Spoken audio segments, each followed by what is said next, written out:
Good afternoon. I thought it'd be good to reconnect again and say hello and give you an update on what's happening in our world, which is a bit of a curate's egg. There are some things that are very good and some things which are not so good, but I think that's probably the case with all of us out there in the world at the moment, as our respective governments like to say we're all in it together. I've just come back from Europe. I'm back in England now. I spent 2 months over there, a combination of work and fantastic quality time with my family.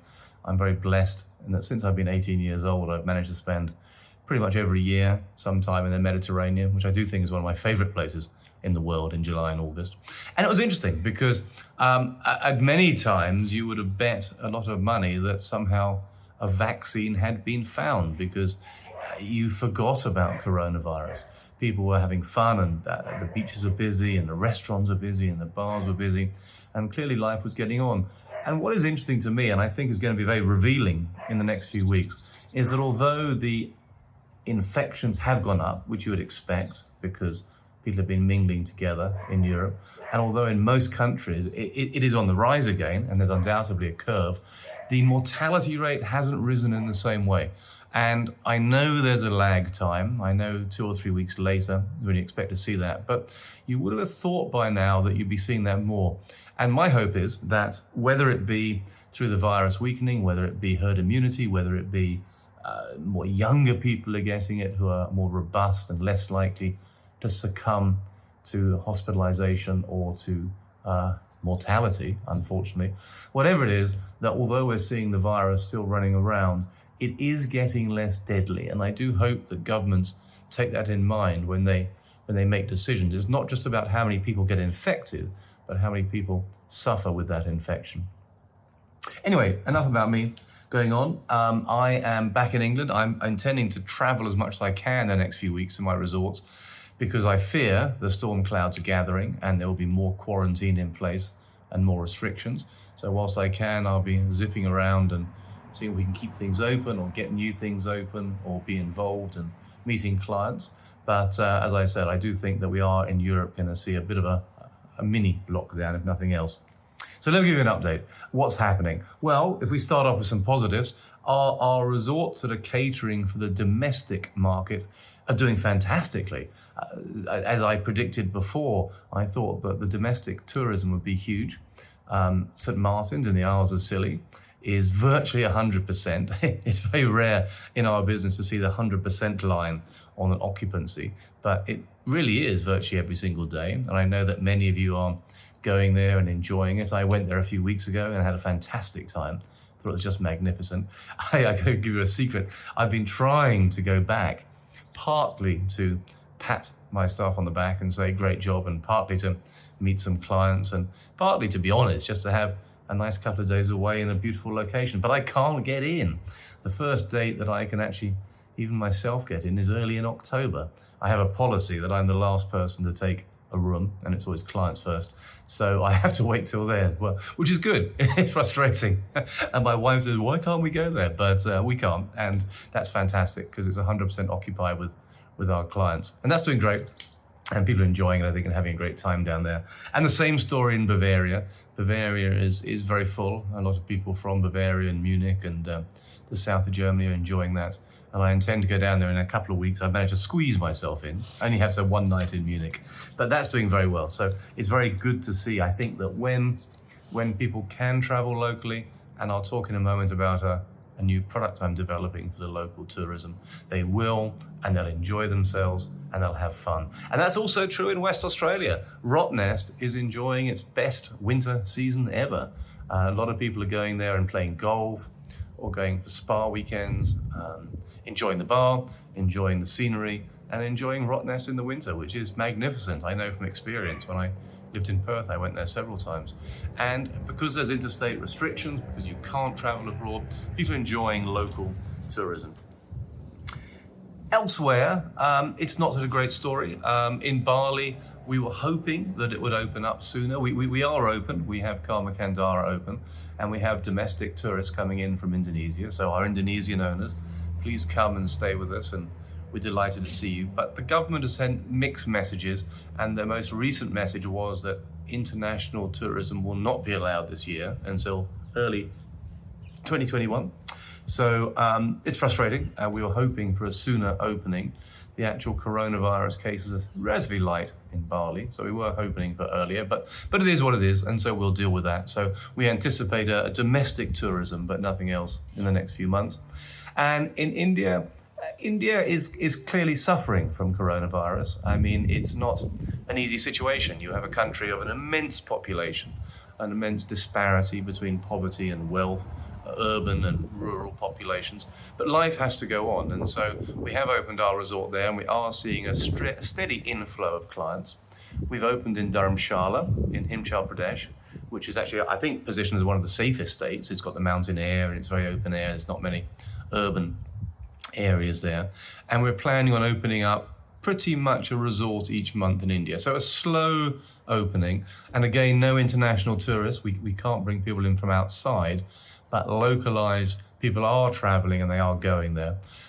In Vietnam and in Phuket at the moment we're shut. We can't bring international people in, and there are some local restrictions in place. And as you know, I decided not to open up in Crete. Italy, we are open, but it's a bit restricted. It's been quite difficult to get some people in. So curate's egg. Some of our resorts, the resorts that are open, that people can get to, are doing superbly. The other ones are obviously quite quiet. But we'll be open, and I've said to you before, as soon as we can, any area we can open and you can get to, we will be there to receive you and to give you a great holiday. I want to move on to a new product that I've been thinking about. As you know, we were developing the camper van concept based on people wanting to travel quite locally to where they live. And that has gone gangbusters, as they said. The take-up has been huge in Australia. We are going to extend our involvement and buy our own camper vans now and brand our own camper vans. And we are going to extend that to Europe, because I do think the same principle is very sound, whether it be English people going around England, going to the Lake District or to Cornwall or to Norfolk or whatever it be, or indeed in Europe, to travel around and to go from point to point. And we also see how we can combine it with our resorts. And so a person can spend maybe 2 days in Normandy, get in the camper van 1 or 2 days on the way to 2 days in Germany, get in the camper van 1 or 2 days on the way to Italy, whatever it may be. So expect to see that grow. But the new product I'm very excited about, I've called Karma Kasa. And Karma Kasa for a reason. Karma Kasa as in Karma House. Kasa with a K, unashamedly, because I like the swoop of the K. And the K is how they spell Kasa in the Philippines, which is one of our earliest ventures. And the point of Karma Kasa is to develop a new product stream, which will be located within about 2 hours of major metros, major cities, primarily where we already have an owner base. What am I trying to do? Well, I'm trying to create a hybrid, I guess, between accommodation and a social or business club.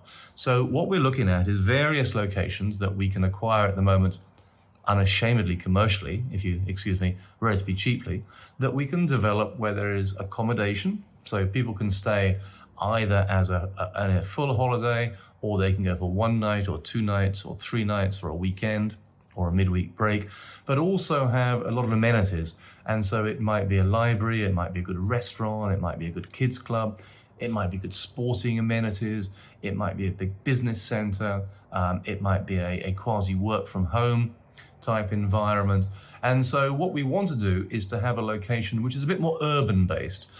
In attractive location, so within 2 hours of most of the cities in the world, there are very attractive weekend getaway locations, but somewhere that we can have a flag in the sand with a Karma name, Karma Kasa, and people can go there, not maybe for their primary holiday, not for the 7 days or 14 days a week that they would normally go to Goa or Bali or to Rottnest or wherever for, but for 1 or 2 days.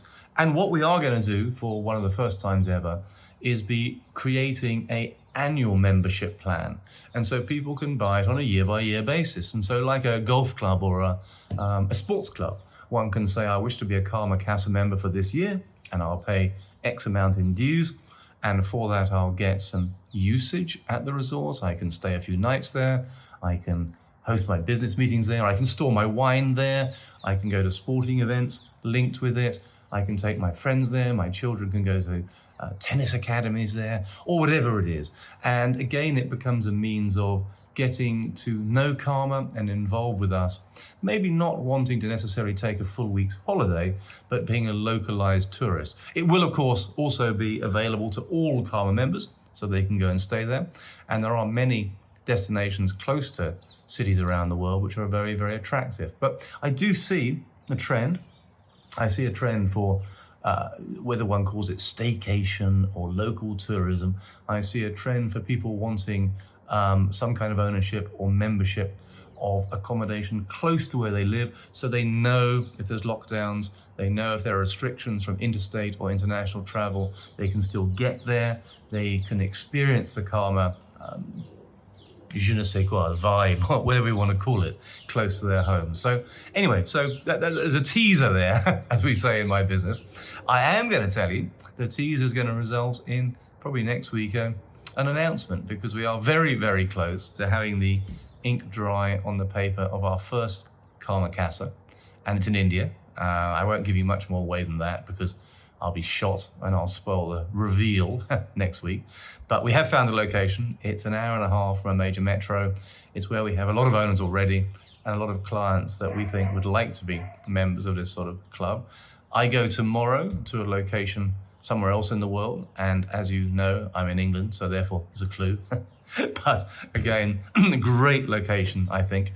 And we also have some eyes on the ground, so to speak, down under at a great location. So I'm excited about that. As you know, I'm a glass half full sort of guy, and I think that this crisis is leading into a lot of local tourism and staycation ideas. And I think our concept and our club and our brand, coupled with resorts just outside major cities, could be very exciting.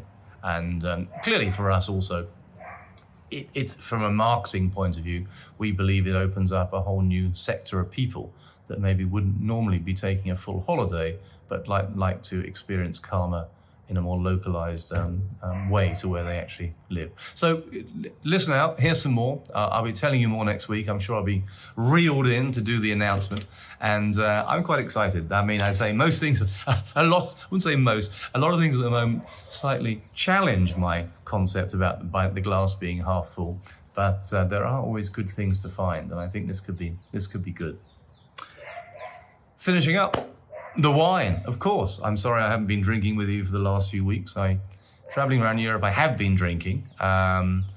It's terrifying because 3 months of lockdown and doing very little drinking and working out every single day and being diligent, I lost about sort of a stone, or a bit over actually, about sort of 7 kilos. Give me 2 months in the Mediterranean between moussakas and French cheeses and Italian pastas. I put on about 4 kilos, but hopefully we'll burn that off quite soon. But anyway, I apologize if I haven't been sharing my wine with you the last few weeks. Had a Sunday lunch today, had my father-in-law over, so I thought I'd raid the old Australian cellar. I lived in Australia 14 years. I have a passion for Australian wine, as I think you know. I shipped back about 2,000 bottles, and some of it has been gathering dust. And so I rummaged around and pulled out a couple of things, including this, which I think is outstanding. And I think Australian wine is just so, I won't say underrated, but it is such good value. This is a Parker Coonawarra Estate, Terra Rosa First Growth 1999. Those that don't know Aussie wine are probably saying, what on earth is that? Those that do are kicking me and saying, you bastard, how come you've got a bottle of that in your cellar? Anyway, it was bloody good. I put it in my decanter as a present from my children, which is my elephant decanter. I believe old wine should always be drunk from a decanter. It gets rid of the sediment and it makes it breathe and makes it taste a lot better. But it's a truly fantastic wine. I say worrying when you see a wine that you remember when you bought it in 1999, you realize that's 21 years ago, which implies that you're not 21 years old yourself, but I guess we're all getting a bit older. Anyway, good to connect again. Now I'm back in pure work mode, I shall be connecting more and keep you up to speed with what's happening. I know some of you are in lockdown in Melbourne and you have my total sympathy.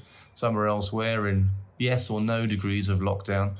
We continue with the uncertainty, but all I do know is all we can do is try and stay positive and look towards the future and stay safe, stay healthy, stay hydrated. See you soon. Thank you very much.